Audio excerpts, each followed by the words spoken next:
Fala galera, tá começando mais um podcast.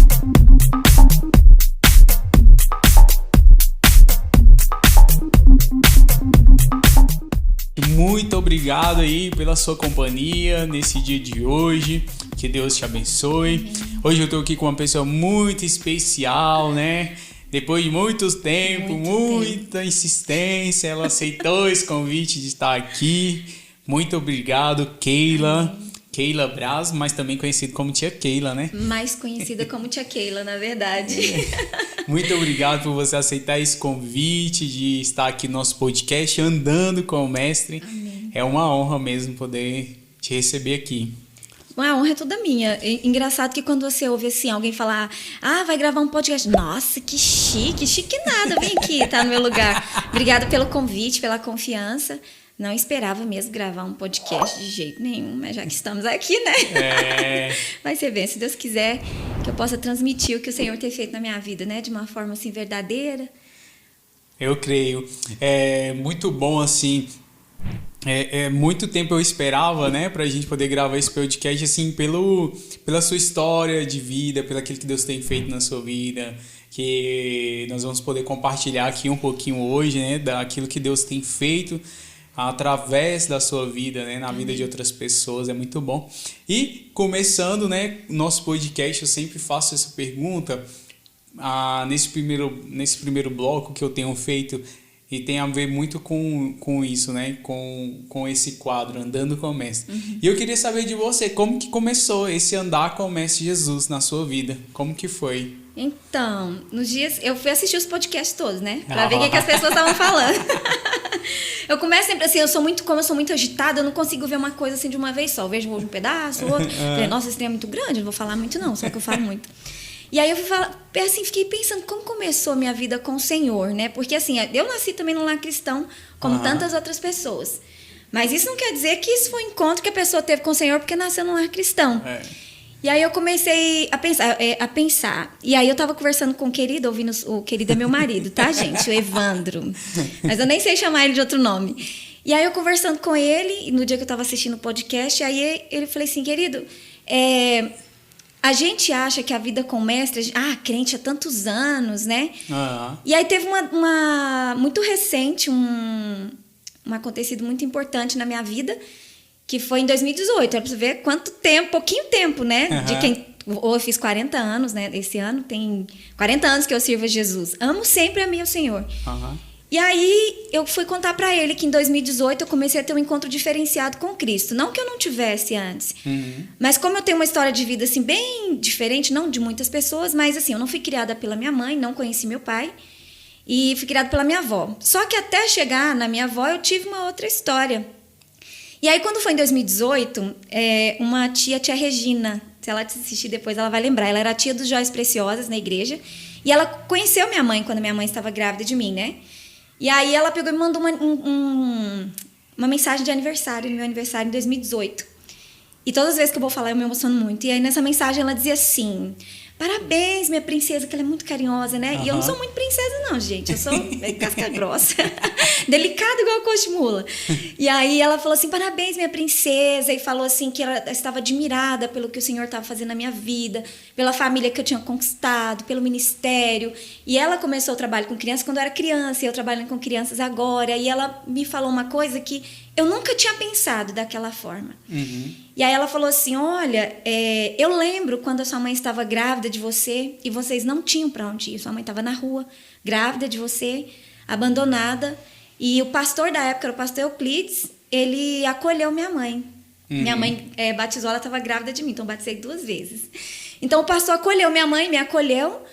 E nós ficamos um bom tempo lá na casa dele até o meu nascimento. Eu não sei como eu fui parar na casa da minha avó. Depois dessa história, ainda não me contaram, não. Depois, quando eu descobri, eu venho contar pra vocês. Mas eu sei que eu fiquei lá na casa do pastor. Só que quando ela me disse aquilo me trouxe um conforto tão grande, porque ela falava do cuidado do Senhor com a minha vida. Desde o ventre da minha mãe. Ali eu não tinha... Eu sempre, onde eu vou, ainda falo que... E esse mesmo 2018, eu fui fazer uma apresentação com os adolescentes no Dia dos Pais, já em agosto, meu aniversário em junho. Em agosto eu fui fazer essa apresentação com os adolescentes, em 2018.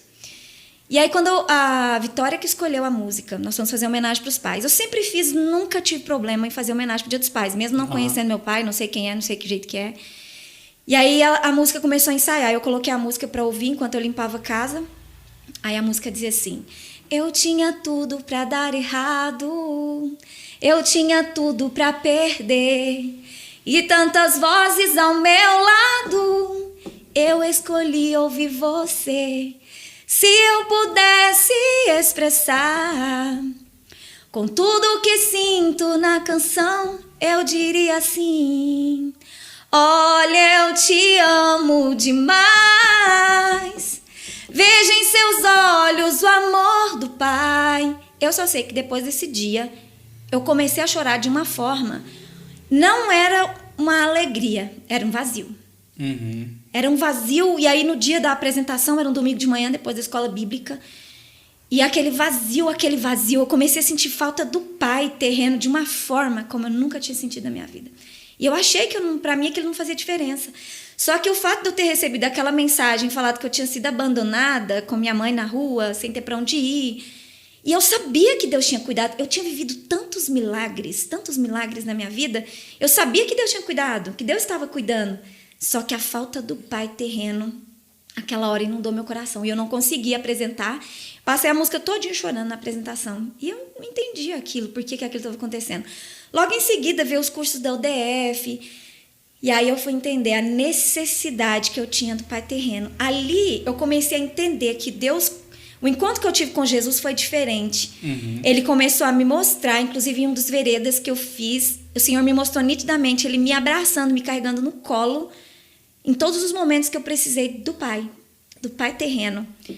E eu achava que aquilo ali para mim foi um encontro com Jesus. Eu falo, caraca, Jesus está cuidando de mim desde lá do ventre. Eu tinha tudo para dar errado, eu tinha tudo para perder. Não fui criada pela mãe, não conheci o pai, fui criada pela minha avó e o meu avô, pessoas muito simples, né? A gente falava, o pessoal chamava a gente de menino da vila, nós éramos da vila mesmo. Assim, uma infância muito, muito regrada, muito difícil, muito simples. E aí eu comecei a olhar para trás, eu falei, gente, Deus é esplêndido, Ele é extraordinário. Olha onde eu vim parar. Eu acho eu acho que tão legal assim dessa história, porque a gente vê a Bíblia se cumprindo, né? A palavra de Deus se cumprindo na nossa vida, né? O tempo todo. Quando Ele fala assim, que mesmo que seu pai e sua mãe te abandonar, eu jamais te abandonarei. Mas você sabe que hoje, agora mesmo eu tô lendo um livro, Quem é Seu Pai Agora? Eu me interessei muito pelo tema paternidade, depois desse acontecido de 2018, foi quando eu comecei a entender mesmo, que a gente sabe que Deus cuida, Deus está ali, Deus está presente, mas é diferente quando você sente mesmo, fala, nossa, Deus está comigo, foi Ele que me abraçou, foi Ele que me carregou, foi Ele que foi meu pai, foi Ele que me protegeu, porque assim eu comecei a questionar, falei assim, nossa, se eu tivesse tido pai, isso não tinha acontecido comigo. E agora mesmo um videozinho que tá rolando para todo lado de um abusador. E aí lá pergunta pra ele foi preso e perguntou pra ele como que ele escolhia as vítimas, né? Sim, eu e aí ele dizia, eu olhava primeiro o pai, se o pai fosse um pai valente e tal. E aí é onde muitas pessoas estão com essa carência. Sente órfãos, muitos são órfãos de pais vivos. E muitos são órfãos porque não conheceram realmente o pai, né? E muitas vezes a pessoa liga isso, não entende o amor do pai terreno e não recebe o amor do pai celestial. Então, Deus passa a ser um desconhecido para aquela pessoa porque ela não conheceu o amor do Pai daqui da terra. E a referência, muitas das vezes, que nós temos de Deus é a referência do Pai terreno que nós temos na terra, né?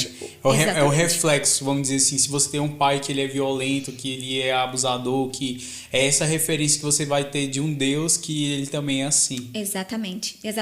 Só que aí eu nunca sentia, eu não achava que eu sentia falta de pai, não. Não sabia. Até tem um moço lá no bosque, aí um dia quando eu era adolescente, ele perguntou, olha, era amigo dele, né? Ele falou, eu tenho uma foto do seu pai, você queria ver? Eu não me importei, porque pra mim o que eu tinha tava bom, meu avô tava bom, minha avó tava boa, minha mãe tava bom, só que não estava. E aí quando chegou, pra completar essa história da paternidade, pra fechar o que o Senhor fez na minha vida em relação à paternidade, e aí, em 2020, na pandemia, no augezão da pandemia, todo mundo trancado em casa, nós estávamos fazendo um devocional com a tia Carlinha, na época, pelo WhatsApp. E num desses dias, o tema era paternidade. Olha só. E eu estava sozinha, eu tenho um cantinho alemão lá na cozinha, eu estava fazendo lá e os meninos, meu marido e os filhos estavam nos quartos, né? Tinha televisão e tal. E eu comecei a fazer o devocional, 2020. Aí lá ela dizia assim, muita gente está numa cadeira de balanço esperando ser embalado por um pai que não vai vir. Uhum. Aquilo caiu em mim como uma bomba. Eu não sabia que eu estava esperando ser embalada por um pai terreno. Uhum. E aí, hoje em dia, eu fico pensando, nesse livro do Quem é Seu Pai Agora, fala muito sobre a geração que ela está almejando ser abençoada por um pai. Por isso é tão importante, às vezes, o pai espiritual. Aqui, um pai terreno mesmo, um pai espiritual. Alguém que vai te abraçar, que vai aconselhar e, às vezes, vai até te abençoar. Porque essa geração está com essa necessidade de ser abençoada por um pai. E aí eu comecei a chorar. Eu chorava tanto, eu chorava e soluçava. E minha blusa foi molhando de choro. E eu me via naquele, até como se fosse um balanço de pneu. E eu ali sentada sozinha, abandonada. Eu falei, meu Deus, eu não tenho pai. Uhum. Eu queria um abraço de um pai, de uma pessoa. Eu queria sentir um abraço de uma pessoa naquele momento. E eu querendo parar de chorar, que eu não queria que meu marido visse, que eu tava chorando demais e desesperada. E quando você limpa, sabe, não tem como parar o choro. Do nada, meu marido sentou do meu lado. Eu não virei pro lado, eu fiquei olhando para cá, porque eu tava com vergonha, né? E ele viu que tinha escrito no meu papel que era sobre paternidade. E eu não parava de chorar. Aí ele me abraçou. Naquele momento eu recebi realmente a cura do Senhor. Ali quem estava me abraçando não era meu marido. O Senhor tinha enviado ele como um homem para me abraçar, para que aquela falta, aquela necessidade que eu tinha de um pai terreno fosse suprida. E aí agora eu consigo falar, eu tenho um pai, eu não sei se ele está vivo, o nome dele é Arnaldo Silva. Uhum. E agora a última vez que eu falei com os adolescentes, eu falei, ele é avô do Hélio, que é o meu filho que estava lá, o mais novo, que é adolescente, né? Sim. Eu nunca tinha falado meu pai, avô do Hélio, o nome dele é Arnaldo. Uhum. Então ali eu vi que eu realmente recebi a cura do Senhor. Depois de 2018 para cá, né? Agora 40 anos, eu entendi que aquela falta, aquela paternidade ali que há muito tempo eu achava que não tinha necessidade, não existia. Hoje em dia eu gostaria, se tivesse a oportunidade de encontrar com esse seu Arnaldo. Ele é cearense, eu acredito que essa veia cômica que eu tenho, essa loucura vem de lá, do Ceará, daquele povo doido, engraçado demais da conta. Inclusive, seu Arnaldo estiver nos ouvindo. Alguém aí do seu Arnaldo Silva, tá? Algum parente? Olha só, e você falando isso aí é muito legal, assim, porque eu creio que todos nós, eu em 2019, se eu não me engano, também passei por um processo parecido, assim, de cura sobre paternidade, mas só que eu sempre tive meu pai presente. Meu pai sempre foi um homem muito presente. Inclusive, ele muitas das vezes deixou, assim, de estar à frente de uma obra da igreja e tudo para cuidar de nós como filhos, sabe? Mas só que a gente sabe que muitas das vezes os nossos pais, eles são os maiores limitadores nossos. Exatamente. Com palavras, né? E tudo mais. Então, assim, eu senti assim... tem uma história que diz que o filho do meio, ele se sente meio abandonado, né? Minha irmã falou isso. Ela teve agora o terceiro. Ela fala que eu como se estivesse sentindo ali o ninho vazio ali, né? Então, eu senti assim, e todos os filhos do meio que eu conheci... Sente, né? Sente isso. Mas, assim, esse é engraçado porque, assim, também depois de muitos anos como na igreja, servindo ao Senhor e tudo mais, veio essa necessidade de ser curado, dessa paternidade, ela ser curada dentro de mim, né? E um dos principais processos que eu creio nisso foi a questão do perdão. Que quando diz lá em Tiago, né, fala assim, confesse seus pecados uns aos outros para que você possa ser curado. É essa parte que Deus está falando. Ele não está falando só simplesmente do perdão, de você perdoar. Porque muitas das vezes a gente perdoa no nosso coração. O tempo todo. Né? Nós fomos ensinados. Eu ainda falo para os adolescentes, eu perdoei um pai que eu não conheci. Sim. Tive que liberar o perdão, liberar ele para que eu fosse livre. Aham. Só que existe algo que é maior do que isso, né? Algo que te libera para você prosperar. Exatamente. Algo que te libera para você ter autoridade sobre aquilo que você fala, né? Exatamente. Então, esse é o processo da cura. Que quando você confessa o seu pecado, ou quando você confessa para outra pessoa aquela necessidade que você tem, você passa a receber a cura de Deus. E isso é diferente. Exato. Eu vejo que a cura do Senhor veio para mim em relação à paternidade quando eu tive coragem de falar. De falar. De falar. Até então eu não falava. Assim, eu só falava, não conheço meu pai, não conheci meu pai. Só isso que eu falava. É como se você escondesse dentro de você algo que estava latente para fora, né? Para ir para fora. Por isso que eu falo que Deus é extraordinário. Tudo tem um tempo certo. E eu falo assim, nossa, Deus, eu precisava ser testemunho para tanta gente. Tem necessidade. E eu creio muito nisso, porque, assim, ouvindo a sua história, eu vejo, assim, que ela pode ser muito mais comum do que a gente imagina. Não, é muito comum. Porque eu tenho a minha esposa mesmo, ela também não foi criada pelo pai, não teve pai presente. Muito pelo contrário, ela conhece o pai e tudo mais, mas é um pai que nunca foi presente, nunca teve na vida dela, nunca fez parte da vida dela, foi criada também pela avó, né? E então, assim, ela também precisou passar por esse processo de cura. Quando eu cheguei na vida dela, eu falei assim, você precisa ir até seu pai. Por quê? Porque eu já tinha passado por esse processo, eu entendia isso. É mais fácil conduzir, né? Que isso era necessário. E aí eu falei para ela, você precisa ir até o seu pai e pedir perdão para ele e liberar perdão para ele. Porque a partir do momento que você fizer isso, você vai ser curada. Então você precisa fazer com que isso aconteça. Então vai orando ao Senhor, porque também esse processo, ele não é algo que acontece do dia para a noite. De jeito nenhum. Né? De jeito nenhum. Não dá, não tem como. Então, assim, ele precisa ser gradativo. E o Espírito Santo de Deus, ele vai trabalhando no nosso coração para que a gente possa ir liberando aos poucos. Isso que às vezes você nem tocava no assunto, agora você já começa a falar, agora você já começa a pensar sobre o assunto, daqui a pouco você começa a lembrar. Então, todo esse processo, ele leva um tempo. Exatamente. E aí chegou um tempo em que ela foi lá na cidade dele e tal, e conversou com ele, e ela disse que sentiu um alívio tão grande na vida dela, e que hoje ela consegue olhar para o pai dela, né, com um olhar de misericórdia. É porque a questão do perdão, ela é uma escolha. Sim. Você escolhe e depois você espera o processo. Não vou, eu vou perdoar e perdoei, eu não vou lembrar mais de nada. Assim, a gente tem que liberar a pessoa. Olha, ela não me deve mais nada a partir disso. Até ela tá livre. Não é amnésia, né? Não, você vai lembrar, não tem como. Só que aquela dor que você tinha, ela começa a ser aliviada, não é imediato também. Sim. Vai lembrar, às vezes vai trazer uma tristeza, alguma coisa. Vai doer de novo. Vai doer de novo. E às vezes a pessoa ainda vem lá e machuca de novo, né? Exatamente. Mas quando você faz uma escolha, porque eu vejo que muitas vezes a falta de perdão, a gente tem aprendido muito que é um ídolo que a gente levanta também. Sim. Eu levanto aquilo ali, é mais importante. Aquele ídolo é mais importante que a minha felicidade. Aquele ídolo da falta de perdão é mais... Aquela pessoa precisa pagar pelo que ela me fez. Eu não quero saber. Desejo de vingança. Desejo de vingança. Aí quando a gente vai para o Senhor, vai para Jesus, o fardo dele é leve, né? Ele levou todas essas coisas na cruz. Por que Jesus morreu para levar tudo na cruz se a gente vive com os ombros pesados? Por que ele fala que o fardo dele é leve, julga suave, e a gente com os ombros todos pesados, né? E você vê assim que essa questão do perdão ser uma decisão, o próprio Jesus ele nos mostra ali na cruz, quando ele está sendo crucificado, qual é a frase que ele fala? Senhor, perdoa eles. Ele tá dizendo assim, Senhor, eu libero eles, eu perdoo eles. Perdoa eles porque eles não sabem o que fazem. Né? Então, tipo assim, ele não estava querendo que, não, Senhor, vai vingar eles pela sua morte, mata eles, né? Não é nada disso. Então, assim, o Senhor está nos mostrando ali que o perdão ele é uma escolha, né? Que você pode escolher perdoar ou se vingar. E o perdão ele não é uma coisa egoísta também. Eu vou perdoar porque eu quero ser livre. Não, eu vou perdoar porque eu quero ser livre, eu quero que a outra pessoa seja livre, né? Exato. Porque muitas pessoas têm esse pensamento egoísta do perdão. Não, eu quero me livrar desse trauma, me livrar dessa dor, eu vou perdoar e pronto, acabar logo com isso. Mas não é.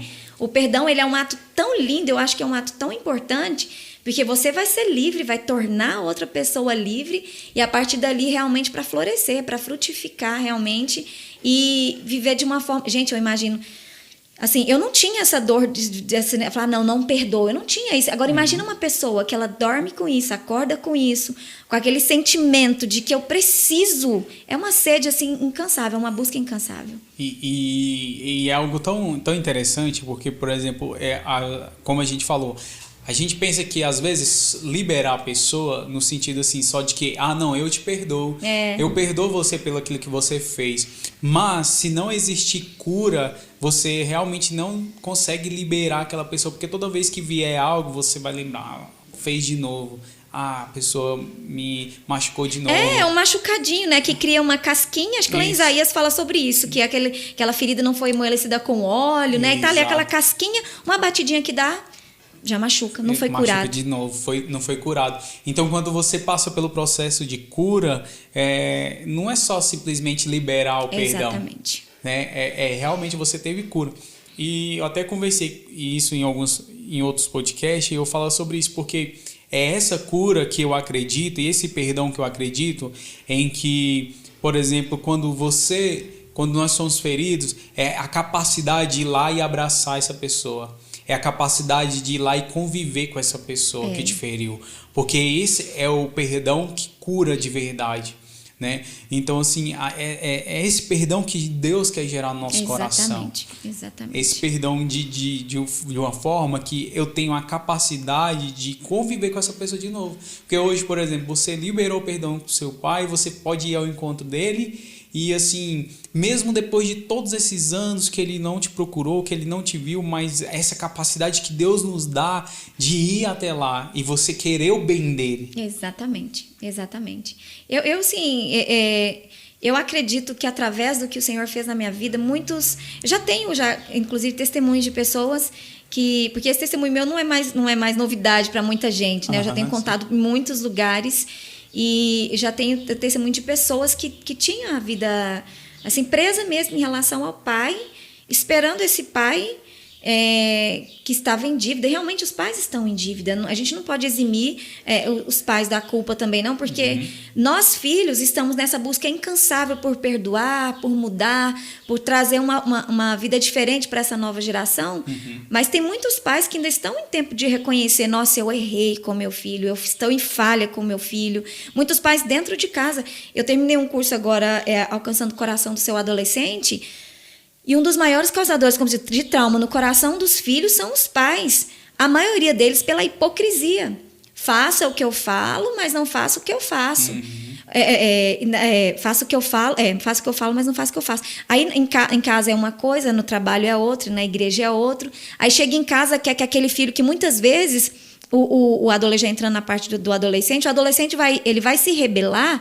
A rebeldia dele vem, não é pela regra, é pela pessoa que estabeleceu a regra.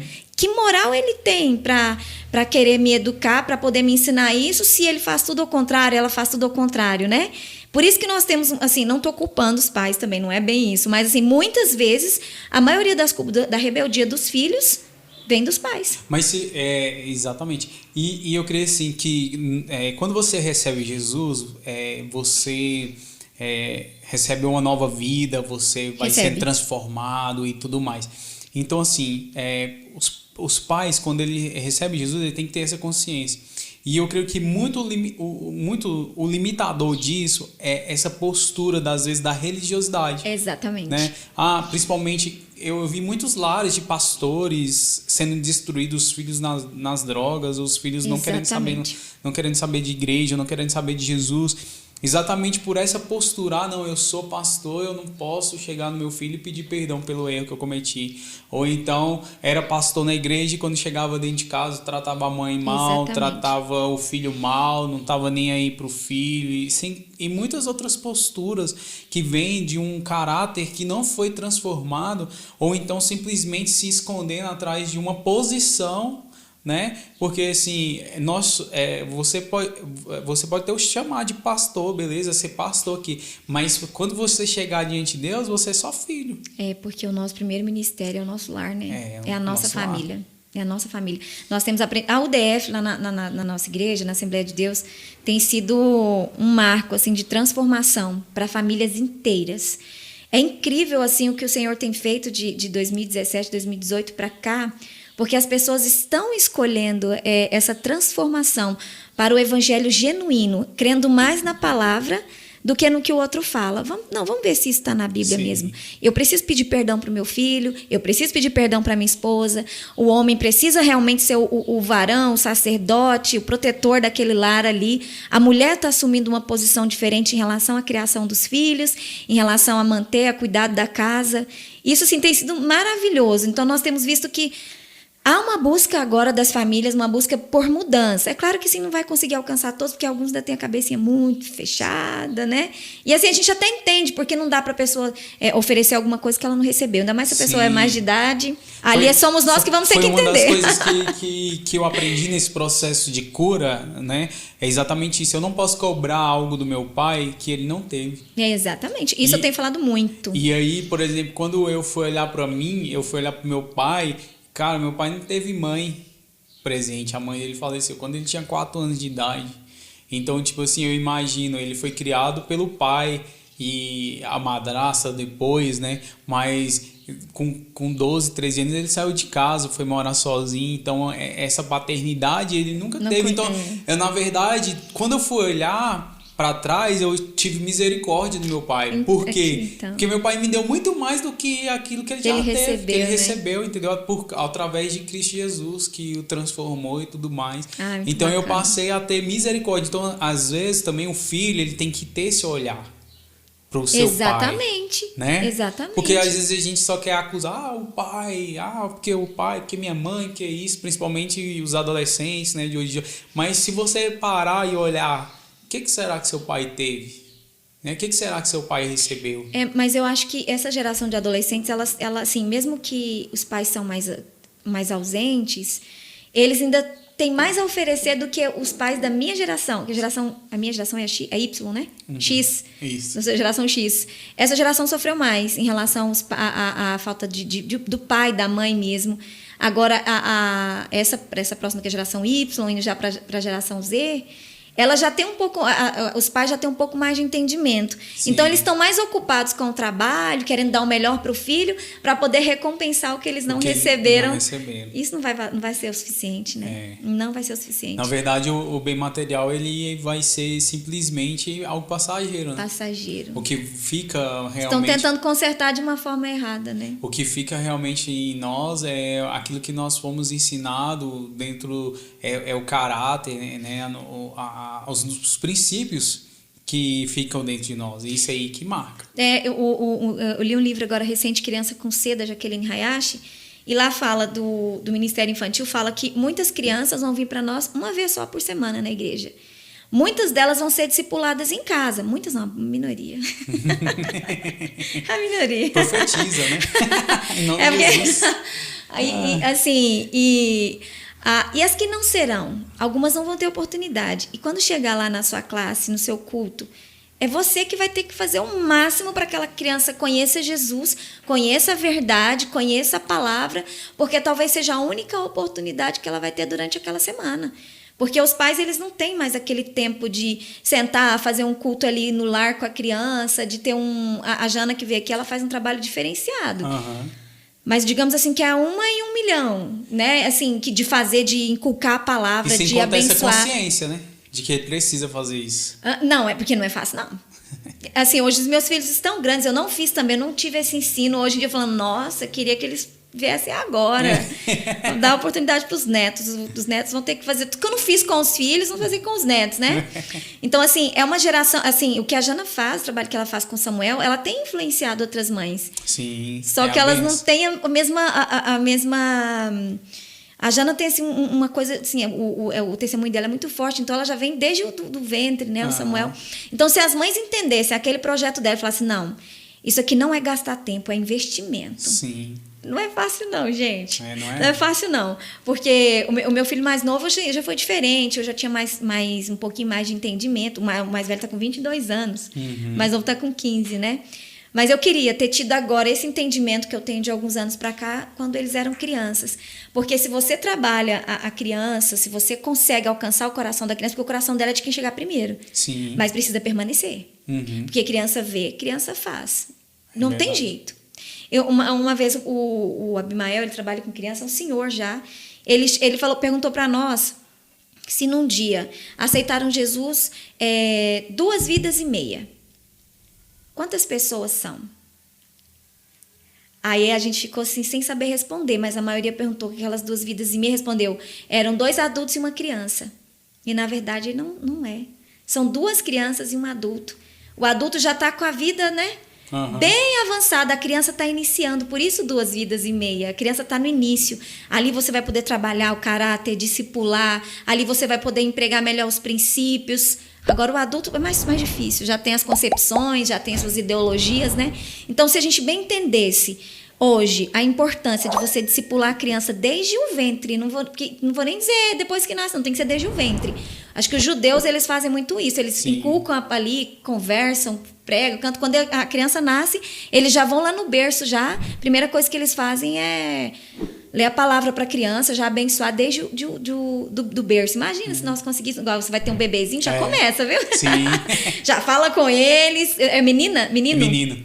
Já fala com eles, já vai ensinando, inculcando. É muito interessante. Sim. A pastora Cláudia Guimarães, ela trabalha com grávidas. Ela coloca fones de ouvido na barriga das grávidas, com histórias, com música, para já incutir a palavra também. A criança entende. Se ela entende, conhece a mãe. Olha que bacana.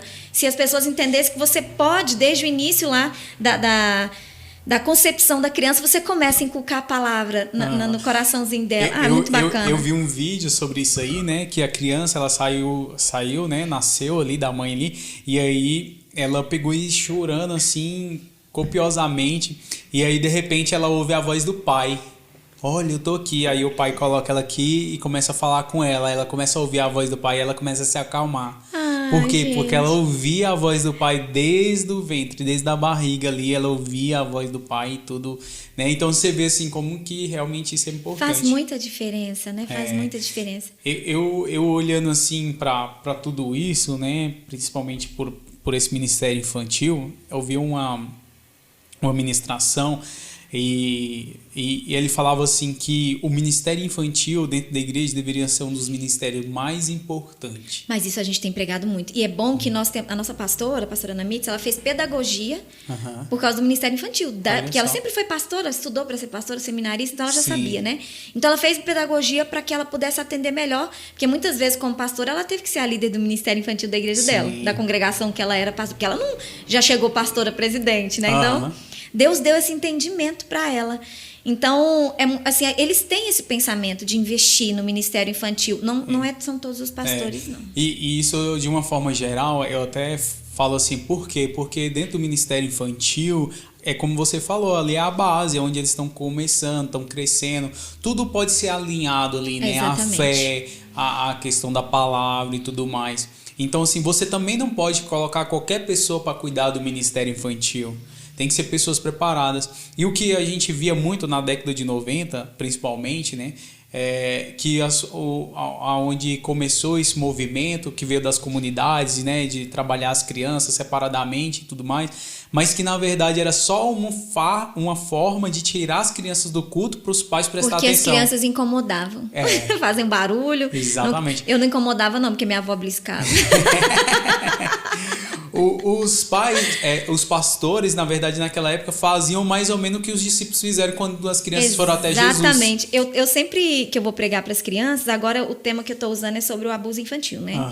E aí, quando eu vou pregar para as crianças, a gente tem ido em escolas, na rua, em igrejas. E aí eu sempre pergunto para elas quem é o mais importante no reino dos céus, quem é mais importante para Jesus, né? E aí elas ficam procurando quem é o pastor, fulano, Abraão, Isaac, Jesus e tal, fica procurando. E aí eu vou lá e leio para elas em Mateus 18. Naquele momento, os discípulos chegaram perto de Jesus e perguntaram: quem é o mais importante no reino do céu? Aí eu leio bem devagarzinho.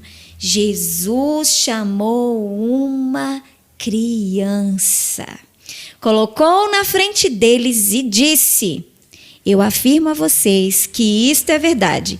Se vocês não mudarem a vida e não ficarem iguais a uma criança, nunca entrarão no reino do céu. Quem é mais importante no reino do céu? As crianças. Elas ficam assim, ó. As crianças? Porque elas não foi ensinada que elas são tão importantes assim para Jesus, né? Sim. E aí, quando lá na frente, ele ainda fala: que qualquer um que fizer desses pequeninos pecarem, o pequenino, muita gente pregou para nós que os pequeninos eram os irmãozinhos, pobrezinhos, tadinhos irmãos, são pequeninos de Jesus, são nada, são as crianças. Jesus estava falando justamente, o contexto é esse, são as crianças, né? Mas muita é o servo humilde que eles pregam, é o servo de Jesus, que é também. E você imagina assim, né? Eu fazendo um podcast aqui, eu pude ver quantas pessoas chegaram para Jesus na infância. Mesmo que elas não permaneceram, mas elas chegaram. Mas nesse livro Criança com C, ele fala que a maioria das conversões é entre 4 e 14 anos de idade. Olha a maioria só. Na escola bíblica. É muito incrível. Na escola então, bíblica. Numa comunhão que chamou ali o coleguinha para ele ir ali na igreja e tal. É muito disso, né? Eu lembro que quando na minha infância eu ia para a escola e passava aqueles vídeos ainda no videocassete ainda, muitos nem vão lembrar disso. Não podia ver videocassete, não era pecado. Você deve ser novinho. Então, aí passava os videocassete ali, Davi lutando com Golias e tal, e aquilo ali me fascinava e tudo assim. Então, eu comecei a aprender a palavra de Deus através disso, daquelas aulas que eram ministradas. Engraçado, ali. Isso é tão incrível. Quando eu tinha 7 anos, muitos anos atrás, eu participei da primeira EBF, era de Nair, que era líder de criança, tudo muito simples, era o flanelógrafo. Eu lembro das musiquinhas, do lanche, o lanche era mais importante, porque naquela época a gente comer uma coisa diferente era muito milagre. Não tinha esse negócio de comer coisa diferente. Era muito simples, né? Então, comer um pãozinho com cachorro-quente, com salsicha, meu Deus do céu, aquilo era... Comia bem devagarzinho. Pipoca. Ai, acho que não tinha pipoca, não lembro. Eu lembro desse esse pãozinho com salsicha. E eu lembro da história, ela contou a história de Moisés, a travessia. Naquela época, a Bíblia não era contada assim para os adultos. O pastor falava o que ele achava, né? Sim. E, infelizmente, não vou dizer que não era assim, porque eu não sei... Quantos anos você tem? Tenho 32. Pois é, na minha época, assim, os pastores falavam que eles achavam... Claro que eles liam a Bíblia, mas eles tinham entendimento do Senhor também. Mas a palavra mesmo, pregada ali, contada de forma que a criança entendesse... Lúdica, né? Nossa, de jeito nenhum. Eu lembro da musiquinha, eu vou saltar e dizer... eu vou saltar e dizer... eu vou saltar e dizer que Cristo é a razão do meu viver. Tinha 7 anos. Na minha época já era o homenzinho todo. Essa época aí você já estava todo digitalizado, estava totalmente diferente. O meu ainda era os papelzinhos virando, sem toque, sem nada. Era a coisa mais legal. E ali, a minha avó nunca foi de escola bíblica, ela ia no culto. Eu cantava com a minha avó quando eu era criança, eu fazia a segunda voz, ela fazia a primeira. E aí ela me levava para cantar nas congregaçõezinhas. O irmão Ambrosino era pastor na época.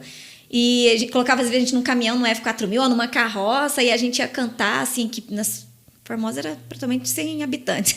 Tinha mais mato do que tudo. Então, assim, eu gostava, sempre gostei. Ninguém me obrigou a ir para a igreja. Ninguém. E eu lembro que de manhã, para ir para a escola bíblica, eu ia sozinha. Eu morava na vila, né? A gente chama, hoje em dia é São Vicente, não pode falar vila mais, não. Ia para a sede ali no bosque, né? Levantava cedinho, meu cabelo era cacheado, fazia uma rodinha, dormia a noite toda com aquela rodinha cheia de grampo, o cabelo ficar liso. Feio que não tinha mais onde. E aí levantava cedo, soltava essa rodinha de chuva, de sol. Eu ia para a escola bíblica. Eu amava a escola bíblica. Então, ali também, muito do que eu entendi, conheci da palavra foi ali. Durante a escola bíblica, durante ali os ensinos da irmã Luísa, foi minha líder em uma época também. Ela gostava muito de fazer estudos. Então, assim, a base que eu tive de Deus, de Bíblia, foi ali, na infância. Não foi ensinamento em casa também. E você falando sobre a questão do abuso, né, do abuso sexual, é uma preocupação que deveria ser de todos os pastores, né? Quem você coloca ali para trabalhar com as crianças, né? Imagina você essa pessoa não ter uma preparação, essa pessoa não ser discipulada por alguém, e aí você coloca uma pessoa ali dentro do ministério infantil que é um abusador, porque mesmo nós estando dentro da igreja, nós não estamos livres disso. Né? Nós não estamos livres de um abusador, de uma pessoa que pode fazer o mal a uma criança. Então deveria ser algo assim muito pensado pelos pastores nisso, né? Nós começamos a abrir os olhos em relação ao abuso em 2015, quando a Damares Alves veio aqui. A gente trouxe ela aqui no seminário, que era ministra, né? Agora é candidata. Uma pessoa querida. E quando ela esteve aqui, ela contou uma história, não lembro se ela contou isso em público, não sei se eu poder publicar isso. E ela falou que quando ela era criança, ela tinha sido abusada por um amigo do pai dela, pastor, que o pai dela era pastor, que ela colocou dentro de casa. E aí aquela história da goiabeira que saiu dela, que ela viu Jesus ali, não sei se você lembra que fizeram um deboche tremendo quando ela se tornou ministra, ela relacionada a isso, ela estava sendo abusada e naquele momento lá em cima daquela árvore, ela realmente viu Jesus, ela teve um encontro com Jesus porque ela não queria mais viver em relação aos abusos. Então a gente começou a abrir os olhos em relação a isso, depois desse testemunho dela aqui, que a gente não estava livre dentro da igreja. Tá. Quando a UDF veio, que nós começamos, as pessoas começaram realmente a confessar o que elas tinham vivido, nós vimos que tinha muitos adultos presos lá na infância, devido aos traumas que sofreram lá na infância, então se tornaram adultos frustrados, até casamentos destruídos, até a vida sexual destruída, não conseguiam ter uma vida plena sexualmente falando, porque tinha sofrido abuso, a mulher ou o homem. Então, os casamentos não davam certo e eles nem sabiam por quê, eles não tinham uma vida conjugal conforme a palavra do Senhor. Inclusive, eu fui... primeiro curso que eu ministrei foi Integridade Sexual para as Meninas. Quando nós começamos a ler, entender os princípios da vida sexual, quanto aquilo era importante para o Senhor, porque a igreja não podia falar sobre sexo, né? E agora a gente fala... Eu não tenho vergonha também. A gente fala assim, abertamente o assunto para a moça. Inclusive, essa blusa nós compramos por causa disso. Meu corpo, templo dele, regras dele. Para que as pessoas entendam, né, que tudo que é bom foi Deus que fez. Sim. E aí a gente fala para as meninas, Deus fez o sexo e é bom para o casamento. Então, ali nesse livro do Integridade Sexual, ele vai trabalhar sobre a parte do abuso. Ali nós pegamos, assim, a gente entendeu realmente a necessidade da igreja falar sobre esse assunto. Sim. E ali vai falar sobre a glória da virgindade. Muitas pessoas perderam a virgindade de uma forma errada, porque foram tomadas delas por um abusador, e elas não se sentiam dignas de ter um relacionamento, de ter um casamento, de chegar num rapaz, olha, eu não sou mais virgem, vou casar com você, mas não é minha culpa, eu fui abusada, não tinha esse diálogo. Tudo isso ensina lá no curso de Integridade Sexual. Sim. A você até liberar o perdão para o abusador também, né? E lá elas verbalizam o nome dele ou dela, porque mulher também abusa, infelizmente, né? E aí eles vão fazer uma oração, vão receber a glória da virgindade, que não é só um ímen, né? Não é só um rompimento de um ímen, faz parte de todo um contexto. Até tem uma história lá no livro que um rapaz estava casado recente com uma moça e o casamento não dava certo. E aí o pastor perguntou, vocês tiveram relacionamento sexual antes do casamento? Ele falava, não, nós não tivemos. E o pastor não entendia por que estava tão conturbada aquela relação, porque eles tinham que ter confessado antes de casar, né? E aí ele pegou, por fim, ele falou, não, nós trocávamos carícias, nós tínhamos...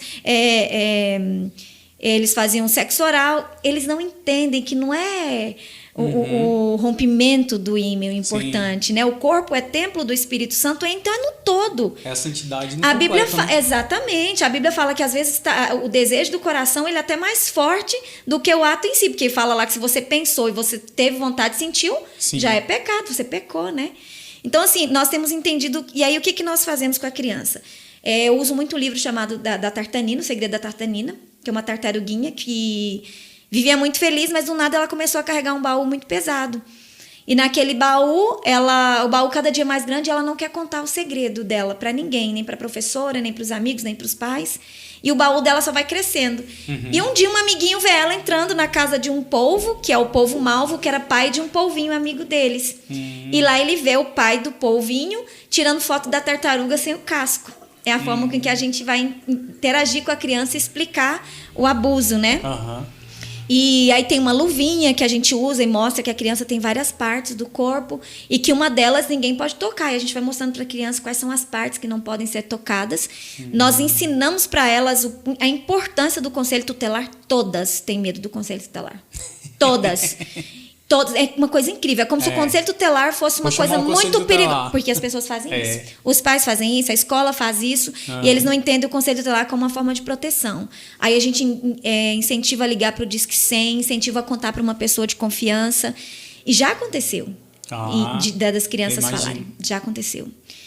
Assim, é triste, é doloroso de você ver que, assim, só que é bom você entender que as crianças estão sendo preparadas para contar, para correr, para dizer que aquilo ali elas não precisam ficar guardando aquele segredo, que não vai acontecer nada de ruim com elas, né? Já aconteceu. Que, na verdade, o abusador ele está tirando a liberdade, a infância, a alegria daquela criança. Aham. Gente, assim, tem sido um trabalho incrível. Eu confesso que eu também não tinha esse olhar para o Ministério Infantil dessa forma tão expressiva, de tamanha importância, assim.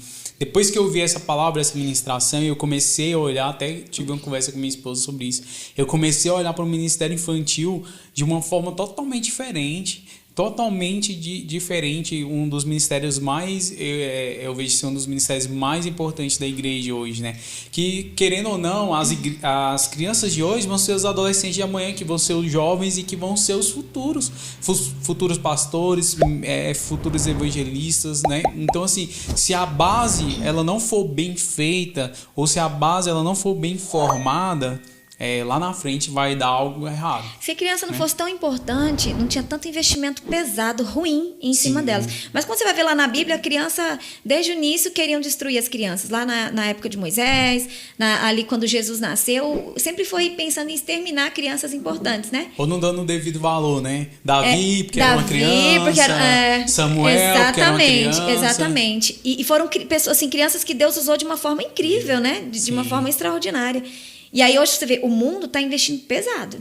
É tudo muito lindo, muito colorido. E agora eles entenderam que se você inserir as ideologias agora no início, é mais fácil deles ganharem o coração da criança. Sim. E a igreja está ficando... As ideologias sendo inseridas em filmes infantis, né? De uma forma assim tão explícita, né? É o beijo gay, a homossexualidade de uma forma assim tão explícita. Mas você sabia que isso aí é porque está muito explícito mesmo, tá sendo muito falado. Tem um desenho, Hora de Aventura, do Cartoon. Sim, já e tem um outro, o Hora de Aventura e... não lembro o outro. E um dia eu tava me arrumando para ir pra igreja, meu filho ainda era criança ainda. E eu tô ouvindo uma música, aquilo tá pesando minha cabeça. E aí ela falava assim, eu sou... Aí ela falava uma coisa bem triste, bem ruim mesmo, né? Eu falei, não, isso não tá certo, não. Aí, quando eu parei em frente à televisão, Marceline, o nome dela. Uhum. Ela mora no cemitério, Sim. Ela é um fantasma. Eu sou o seu problema, que ela cantava, sou o seu problema. Aquilo ia entrando na minha cabeça e meu filho vidrado naquilo. Aí eu parei pra ver. Eles vão sempre num submundo, aquilo é o inferno. Sim. Eles vão sempre pro lado da magia e eles vão trabalhando a cabeça da criança ali de uma forma que a criança vai ficando, assim, enche de medo.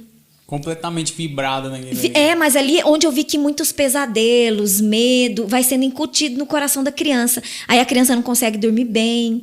E quando você perturba o sono de uma criança, você perturba várias áreas da vida dela e perturba os pais. Aquilo traz uma perturbação geral para a família inteira.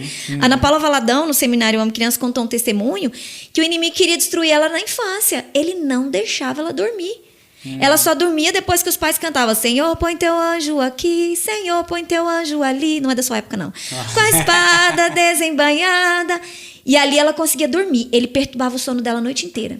Ela teve uma infância, ela contando lá no terceiro seminário, que ela teve uma infância totalmente assim, desiludida. Ela se achava feia, magrela, perna fina. Então ela tinha uma autoestima muito baixa. Então ali, o que o Senhor fez? Deu 2 músicas para ela. Uma para tratar as meninas que sofriam esse tipo de esse sentimento de inferioridade, né? No caso, de inferioridade mesmo. E o de perturbação. Perturbação, que era de dormir, ela fez o não tenho medo do escuro, não tenho medo do trovão. Em minha vida estou seguro, Jesus está em meu coração. Se alguma coisa me atormenta, eu digo sai em nome de Jesus. O mal pra mim não faz careta. E ali ela fez, o Senhor deu pra ela essa canção para que as crianças não tivessem medo mesmo. E a das meninas, que era sobre inferioridade aos olhos do Pai. Você é uma obra-prima.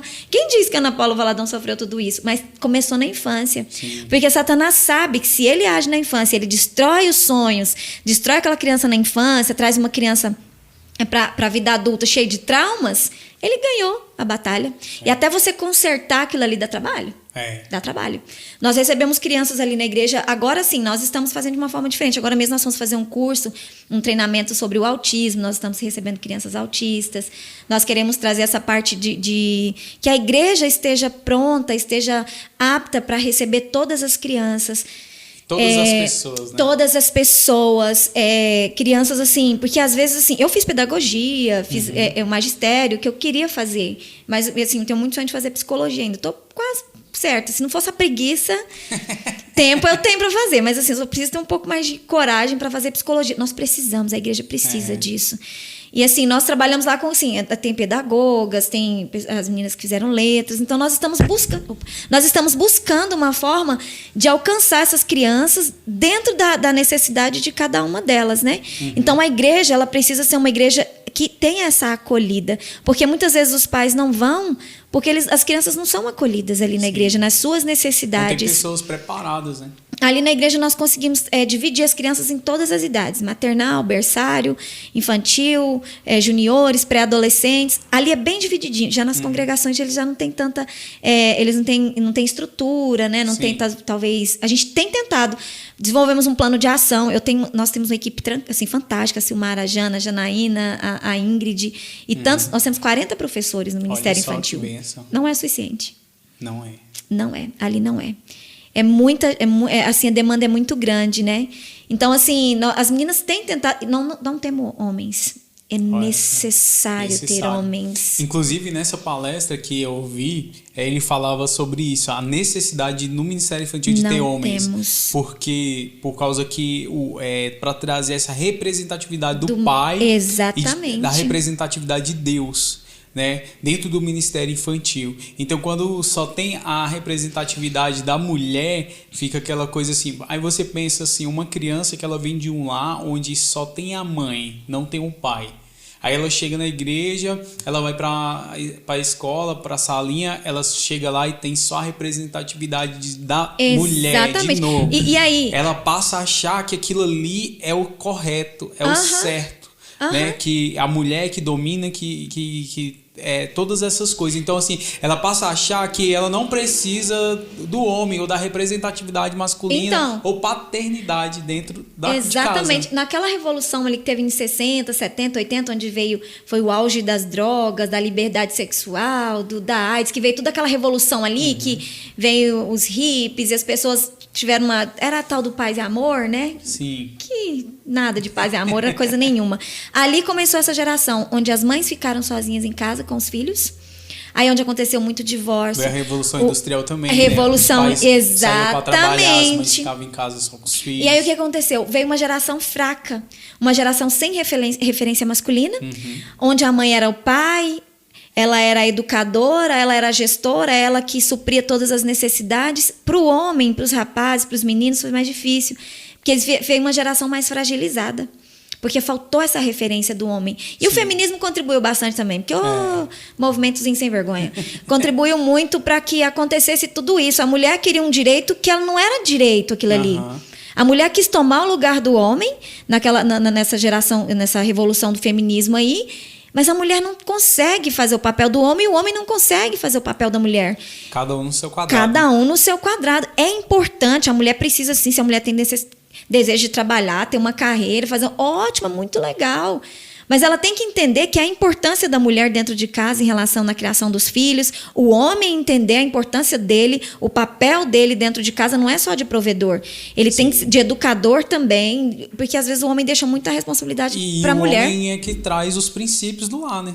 O homem que traz essa referência de princípio, né? A mulher, ela educa ali no dia a dia, mas o princípio dentro do lar é o homem que traz. Se ele não tiver essa referência, exatamente. Ele não vai ter referência de princípios, de ser um homem honesto, de ser um homem trabalhador, de ser um homem de caráter, de ser um homem que não passa o outro para trás, que não rouba, entendeu? Então são coisas de princípios que quem vai ensinar é o homem. Né? Exatamente. Então, assim, eu entendo muito isso porque eu vejo a diferença de filhos criados com pai e mãe, né, dentro de casa, e a diferença de filhos criados só por mães. E eu vejo essa diferença dentro da minha família. Né? É muito gritante essa diferença, onde os filhos que foram criados com pai e mãe e os filhos que foram criados só pela mãe. Né? A dificuldade que hoje eles têm de às vezes sair, de vencer e de não ir para o lado errado, né? Das coisas do mundo e tudo.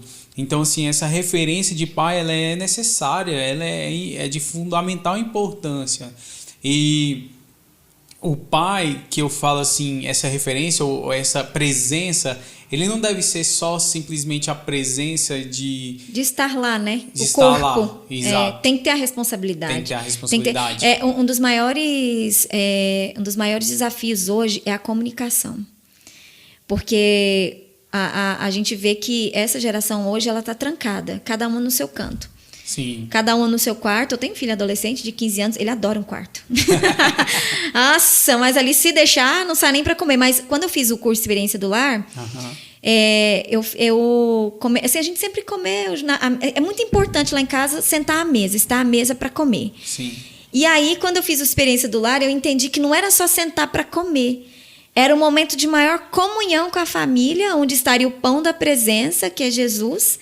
E aí, terminou a Experiência do Lar, eu fui ler o livro Experiência da Mesa. Eu super recomendo para as mulheres, para os homens, para a família. E lá ela vai me explicar o princípio de estar à mesa. A oração que ela ensinava a fazer lá, eu falei, caraca, como eu nunca pensei nisso? Às vezes a gente, igual meu marido não é cristão. Ele era católico, assim, não conhece muito da Bíblia não, né? Então, assim, eu entendi lá que através do livro... do livro, que quando você vai falar lá na hora do almoço, em vez de você orar, Deus abençoe essa comida, amém, abençoe esse alimento, abençoe a provisão e tal, amém. Você orar coisas para que a sua família entenda. Deus, obrigado por este alimento, e vai lá na onde às vezes é uma necessidade da família, Senhor, minha família precisa disso nesse momento. Vai começar a verbalizar, não uma oração cumprida, porque não é a hora, né? Mas começa a verbalizar coisas que a sua família precisa entender naquele momento, que talvez é o único momento que vocês vão ter à mesa. E aí, assim, eu comecei a orar de uma forma diferente. Não falar obrigado pelo alimento, amém, não. E aí, sentava à mesa, eu sempre, às vezes, leio uma passagem na palavra, ou um devocional que eu fiz. Aquilo foi surtindo uma diferença tão grande. E aí, chegou um dia que teve no meu aniversário. Eu falei, quem vai orar pela mamãe hoje? Aí, os dois meninos ficam assim, cri, cri, cri. Né? Ninguém queria orar. Aí, o meu marido falou, para deixar que eu oro. Eu falei, tá bom. Pode orar. Esse ano faz 25 anos que a gente tá junto. Meu primeiro namorado. Eita, glória. E aí, eu falei, o princípio da mesa é diferenciado mesmo. Aí ele orou assim 3, 4 palavras, mas pra mim foi a oração mais linda que eu já recebi na minha vida. Muito legal. Olha só que interessante, não sei se nesse livro Na Mesa fala, mas quando você lê os evangelhos, que você vê os relatos, né, dos discípulos e daqueles que foram, que acompanharam, né? Você vê assim que na mesa foi onde Jesus revelou segredos do seu coração. Não, fala. Né? Fala sobre a mesa lá ainda no Antigo Testamento, como que Deus mandou fazer a mesa lá para que fosse dentro do tabernáculo, sim, tudo explicadinho, tudo na palavra. E aí você vê lá em Jesus, ele revelando segredos do seu coração, e ele revelando o quê? A sua morte, a sua ressurreição, que ele iria de morrer e ele iria ressuscitar. Mas também você vê Jesus na mesa dando um dos maiores exemplos de humildade, que é quando ele lava os pés dos seus discípulos. Então, assim, a igreja, se ela não viver essa comunhão, é uma igreja que ela padece. Exatamente. Porque sem essa comunhão, essa junção, ali o traidor é revelado, na mesa o traidor é revelado, na mesa Jesus revela que Pedro ia negar ele, na mesa Jesus revela que ele ia voltar. Na mesa Jesus perdoa. Na mesa Jesus fala assim, vocês... Vai vir um consolador, revela a vida do Espírito Santo de Deus. Exatamente. Então, assim, a gente vê a importância, assim, da mesa, né? Eu já fui criado numa família onde a gente se reunia pra almoçar, pelo menos no almoço, né? Não, eu fui criado na família que a criança sentava lá no chão com o prato no meio das pernas. Tinha essa parte também. Mas, assim, da gente se reunir na mesa pra comer, sempre foi um momento muito bom de conversar, de se Não, importar. eu não tive. Mas muitas pessoas são criadas... Cada um no seu quadrado. Eu conheci estar à mesa com meu esposo. A família dele é do Sul. E eles tinham esse costume todos os dias. Sim. Então, eu aprendi com a minha sogra. Achava interessante. Assim, chegava lá, a mesa dela é de 14 lugares. Né? E aí, ela assim, era muito simples. Ela colocava os pratos, colocava comida deliciosa, porque também comecei a comer comida boa, foi lá na minha sogra. Falando minha infância, não foi fácil, não. Então, assim, eu chegava lá, tanto frango, um pedaço grande de bife, assim. O nosso bife era partido em 4, lá era um bife inteiro, né? Então, ali eu vi fartura, a mesa. E isso foi... Eu gosto de ver uma coisa e repassar. Então, eu comecei a fazer para os meus filhos, para o meu marido, de forma simples. Depois, para os meus amigos, para os meus familiares. Hoje, eu vejo quase todas as pessoas à minha volta, eles têm aprendido a estar à mesa. E você vê assim, você falando isso aí, a outra coisa que revela na mesa, a fartura do reino. Fartura do reino de Deus, né? E muita... A ceia do Senhor não é o que a gente vê hoje, um pedacinho de pão, um pouquinho de vinagre. Exatamente. Pãozão você grandão. vê, eu vejo, eu acho às vezes os crentes, vou falar os crentes evangélicos, são as pessoas que nós muito mesquinhos, né? Ou gentezinha às vezes medíocre. Você fala assim, meu Deus, mas que gente mais mesquinha. Lá em casa eu gosto de fartura, de muita comida. E é engraçado que a palavra do Senhor, ela é muito clara em relação a isso. Lá fala que nós comeríamos o melhor dessa terra. O Senhor promete para nós uma vida de paz, uma vida abundante. Quanto mais você dá, mais você tem, é melhor dar do que receber. Então, assim, quando você começa a entender esses princípios, a vida fica mais fácil. Não vou dizer que ninguém está vivendo vida de conto de fadas aqui, não. Sim. Mas tem muitas coisas que nós passamos que não tinha necessidade de passar. Exatamente. Não precisa. Eu acho... Porque o poder da palavra, ela é muito importante. Então, eu ia falar no começo lá que os pais, inclusive, eles têm o poder de amaldiçoar e de abençoar. A melhor forma de você abençoar os seus filhos é na mesa. Sim. A melhor forma. E quantas coisas a gente aprende ali na mesa, a gente pode compartilhar, né? Do nosso coração, do nosso dia a dia e tudo mais. Mas vou te falar uma coisa, levar filho, adolescente e criança pra mesa todo dia. É fácil não, principalmente boa na era sorte digital, pra quem né? for começar aí, viu? Aí teve um dia que eu falei assim, que o adolescente é mais difícil de ir pra mesa. Mas eles vão. Aí teve um dia que eu falei assim, mas que raiva, eu não vou fazer mais isso mais não. Que raiva, tudo disso, na hora de chegar da mesa, eles começam a se cutucar, demora a vir e briga, assim, começa, o mais novo adora ficar cutucando o mais velho, né? Uhum. Aí eu falei, gente, mas isso desse, não tem cabimento, não, isso desse coisa do inimigo. Eu vou permanecer, vai dar certo. E dá certo. É o que eu falo, é a constância. Exato. É a necessidade da hábito, constância. Né? Exatamente. Hoje, por exemplo, talvez eles já vêm sem precisar chamar. Não vem não. Vem não? Não espera isso, não. Mas eu falo assim, mas é um hábito. Mas é um princípio que eles vão levar para... falta, né? Ah, sente. Isso é verdade, eles já falaram. Não tem, sente falta. Por quê? Porque se tornou um hábito. Lá em casa nós tínhamos uma mesa pequena e sentávamos nós 4. Uhum. E aí tinha 2 salas. Um sofá. Eu falei, agora tem uma sala com 8 cadeiras e tem outra de 6 e mais 3, mais 5 lá fora. Eu quero gente, sentado, à mesa, estamos juntos. Porque se isso for trabalhado no coração da criança desde cedinho, ali ela vai sentindo acolhida. E sem contar a comunhão, que fica mais fácil dentro da igreja, né? Fica. Pensa o convívio, que como você falou, o saber perdoar, o saber entregar. Ali a comunicação melhora, né? É verdade. E falando nisso, pra gente finalizar já deve ter durado um tempão, podcast, né? Ninguém vai querer ver esse trem cumprido. Eu queria saber como que entrou o Ministério Infantil na sua vida, Como que entrou o Ministério Infantil na sua vida? Então, quando eu casei, eu era lá do São Vicente, lá com o pastor Gilmar. Uhum. E aí eu mudei, eu morava lá no Bosque 2, já não era mais na vila, era no Bosque 2. E aí eu fui morar no Primavera. E aí o pastor Gilmar me convidou para trabalhar com as crianças, não sabia nada. Não sabia nem o que fazia. Mas eu sempre gostava demais, né? E aí eu saía do Primavera de bicicleta com meu filho mais velho, no cano da bicicleta, com uma coisa arada de história, EVA, ia lá para o São Vicente para trabalhar com as crianças. Era uma sala só, 200 mil crianças. Crianças de todas as idades misturadas, isso não dá certo. Tem que fazer milagre. E ali juntava, os meninos estavam subindo as paredes, assim, mas eles amavam estar lá. Eu fazia o que era possível. Não conhecia muito do Ministério Infantil, não tinha nenhum tipo de preparo, que hoje em dia ainda acontece muito, né? E aí teve uma vez, aí eu fui chamada não, fui meio que obrigada pelo pastor João Batista na época, me mandou me chamar, eu entrei na reunião de obreiros, aí ele falou assim, irmã Keila, que ele falava assim, né? Não sei se você conheceu o pastor João Batista. Irmã Keila, a partir de hoje, a senhora é líder do Centelha. Ele mandou ajoelhar, orou na minha cabeça. Nem perguntou se eu queria. Não perguntou. Aí eu recebi o Centelha e vim para a sede, né? Fiquei com o Centelha uns anos. E aí um dia estava uma IBF pronta. E a Jana, inclusive, que a Jana que me socou nesse trem. Aí a Jana pegou e me chamou. A menina que ia fazer o louvor passou mal. A IBF pronta, ela ensaiada com as crianças. Me ligou, porque naquela época era mensagem, não tinha WhatsApp, não.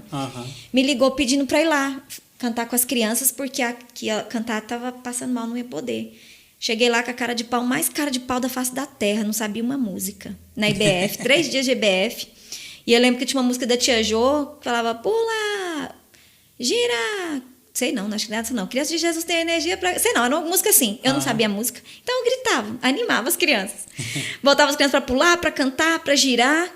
E aí foi, aí comecei a ajudar. Aí, a partir daquele ano, eu fiquei fazendo louvor com as crianças da EBF, né? Dos congressos infantis.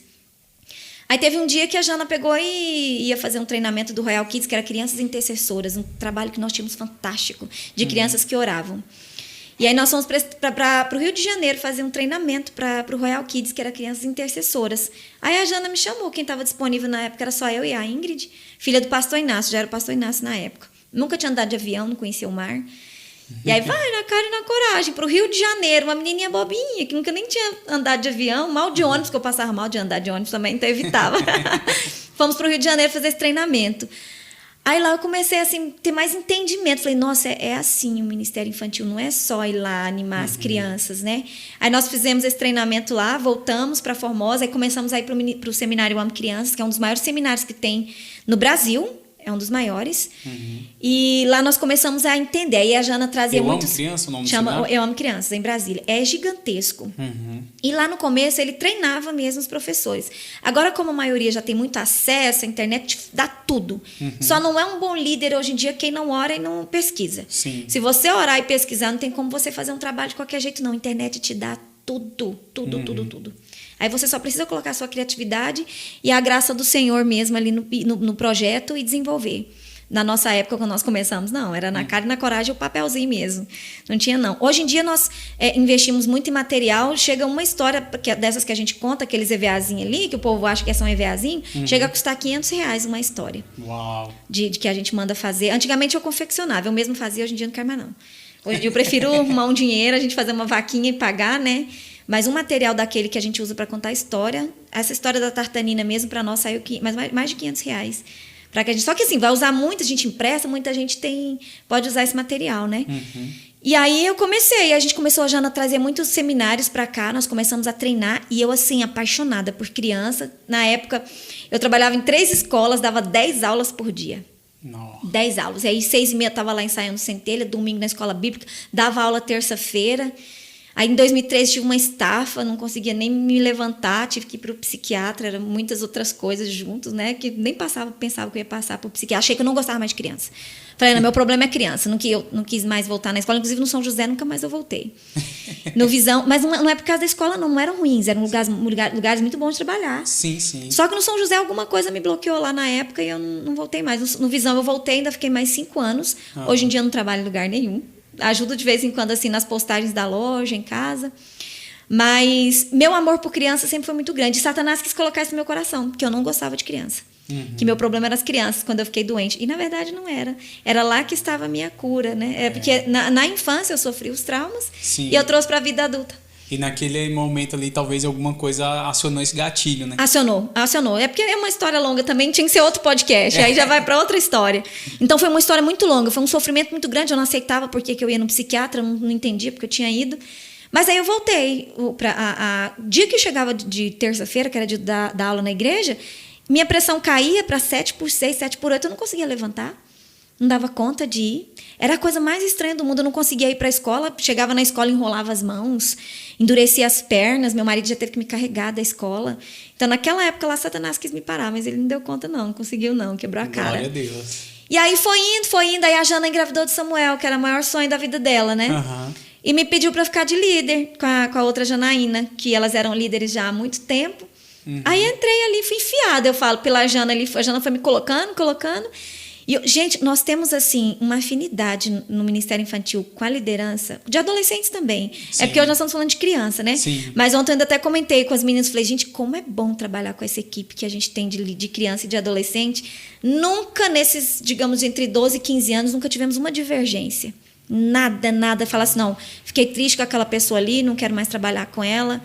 Nunca. Com o Rochael, nós começamos a trabalhar de líder. A Júlia nem era nascida. A Júlia esse ano fez 11 anos. Olha só que bem. Né? Então, assim, os nossos filhos eram crianças. O Hélio Neto era bebê, a Emily era bebê. Hoje eles já estão com 15 anos, né? O Samuel da Jana já está com 10, 11 anos também. Então, nós estamos, assim... O amor pelo Ministério Infantil é muito maior. O amor por Jesus. E nós temos inserido, assim, a palavra. Nós temos falado para as professoras, não é para ir lá contar historinha, não. É momento de você ensinar a palavra, orar durante a semana, preparar a sua aula, Sim. preparar a sua ministração do culto. Então, assim, nós temos trazido temas bem polêmicos. Agora, o tio Marcelo foi pregar, a criança foi para casa, foi perguntar para a mãe, foi pregar no culto infantil. Ele trouxe a história de Davi e Golias. Todo mundo achou que ele ia falar que Davi tocou a pedrinha lá em Golias, caiu e tal. Não. Ele colocou Golias como as ideologias que o mundo estava trazendo. Aí, e Golias como a criança, né? E aí ele foi falando sobre o homossexualismo, sobre a ideologia de gênero, sobre as drogas, sobre a mentira que Satanás tem colocado, sobre as guerras. Gente, coisa mais incrível. As pessoas têm entendido a trazer o contexto para dentro da palavra de forma que a criança entenda que não é uma historinha. Você tem que vivenciar aquilo ali no seu dia a dia, para quando você chegar lá no mundo, quando você chegar na escola, a criança ter argumentos para se defender. Né? Aquilo para o dia de hoje. Exatamente, isso tem acontecido. Nós temos visto. O tio Marcelo é um dos únicos homens. Um dia você pode trazer ele aqui que você vai gostar. Ele dá aula na escola secular para crianças, inclusive. Ele tenta levar o ensino cristão para a escola dele também. Ele faz um trabalho muito bacana na escola. Uma vez tinha a festa do Divino, ele me levou lá para falar sobre o Espírito Santo. Foi muito bacana. Ele faz um trabalho muito legal. É um dos únicos homens que eu conheço que trabalha assim em Formosa, que trabalha com um ministério infantil assim dessa forma. Legal. É muito bacana assim que ver assim a história de vida que a gente tem, né? Ela sendo transformada para transformar outras vidas, né? Aquilo que parecia que veio para te derrubar ou para tirar você, né? Falar assim, cara, eu não tive pai, né? Não tive mãe assim, presente, né? Presente, mas isso Deus transformou. Quando a gente lê aquela passagem que Deus transforma a maldição em bênção, né? É engraçado que eu tinha muita vontade de dormir na casa da minha mãe, de estar na casa da minha mãe. Minha avó não deixava, ela tinha muito ciúme. Minha avó muito ciumenta, não deixava. Eu dormi na casa da minha mãe a primeira vez com 18 anos de idade. Olha aí. 18 anos de idade. E hoje em dia eu sempre tive um bom relacionamento com a minha mãe, com a minha avó, né? Assim, eu digo que o que o Senhor fez realmente quando Ele me escolheu lá no ventre da minha mãe, o propósito dele era muito grande. Porque qualquer coisa que eu vá fazer, tipo, vir gravar um podcast pra mim é como se fosse uma guerra travada de uma forma. Quem me vê fala, nossa, ela tem muita facilidade para falar. Tá. Não sabe o gigante que a gente tem que derrubar para estar ali, né? É verdade. E aí eu sempre tenho cantado, o meu passado é de milagres, o meu presente é de milagres, e o meu futuro Deus proverá, um milagre novo para se contar. E eu tenho cantado por aí, esperando o que o Senhor vai fazer, né? Um milagre a cada dia, né? É um milagre a cada dia. Minha história, meu casamento, minha casa, as empresas que nós temos hoje, é tudo assim, surreal. Surreal. A menininha do chinelo lá da vila que não tinha um sapato para calçar. Hoje o Senhor... Não estou falando de bênçãos materiais, não, porque o Senhor sabe que o meu maior sonho era ter uma família. Sim, sim. Marido, filhos, casa, eu tenho um lar. Às vezes eu cheguei a sentar no meu sofá e chorar e falar, caraca, que sofá massa! Eu tenho um sofazão desse. Às vezes vou tomar banho e falo, meu Deus, shampoo, eu tenho o shampoo que eu quiser. Às vezes a gente pegava um shampoo ali, um pouquinho de shampoo na vizinha, quando tinha, não era sabão de bola mesmo, né? E hoje eu olho lá na minha casa, caraca, que shampoo massa que eu tenho, sofá massa. Assim, eu sou muito grata a Deus, muito grata. E sempre tive muito temor. Eu acho que o temor ao Senhor, muitas vezes a gente acaba pecando, errando, mas o temor ao Senhor na minha vida eu acho que foi o principal, a obediência. Que não nos deixa afastar, né? Mesmo errando e... Não deixa afastar. E falhando, não nos deixa afastar, né? Eu tenho vivido realmente milagres assim maravilhosos na presença do Senhor, no meu casamento, no meu ministério. Uma igreja abençoada, pastores assim que nós estamos muito felizes em tê-los, né? Pastor Marcelo, pastor Ana Mirtes. Sim. Nós estamos vivendo um novo tempo do Senhor. Amém. A Aline foi uma agente de transformação muito grande na minha vida, nesse assim, porque ela me obriga também, foi ela que me fez estar aqui, né? Ela que deu meu nome, ela me obriga a fazer as coisas. Eu sou muito grata por ela me obrigar a fazer as coisas. Verdade. Ela é uma encorajadora, uma incentivadora. A gente precisa de amigos assim, né? Glórias. E é isso aí. Keila, muito obrigado por você ter aceitado esse convite. Eu creio que você vai voltar aqui mais vezes. Jesus Em nome de Jesus. Com outros testemunhos. Pra gente falar mais um pouquinho, né, sobre esse ministério que é tão importante, né, o ministério infantil dentro das igrejas, né? Exatamente. E a Outros necessidade temas, das igrejas despertarem para isso. Exatamente. Trazer, assim, outros temas, né, para que nós possamos estar abordando aqui, falando um pouquinho aí, né, sobre esse tema, assim, que às vezes é tão deixado de lado, né, dentro das igrejas, é tão deixado assim, vai, do jeito que tiver, tá bom, né? Não há tanto investimento, tanta preocupação assim, como eu vejo esse ministério crescendo na sua vida, essa preocupação, né, de levar a palavra de Deus, porque é isso que você falou, não é contar uma historinha, é ensinar a palavra de forma que ela é, porque a criança, ela lembra. Ela vai repetir aquilo que ela está sendo ensinada ali dentro da sala, né? Então, assim, esse ministério ele precisa ser levado com muito mais seriedade por todas as igrejas, né? Com muito mais importância nas igrejas. Eu acho que é um tema ainda que ele é muito... que é um tabu, né? Vamos falar sexualidade para criança?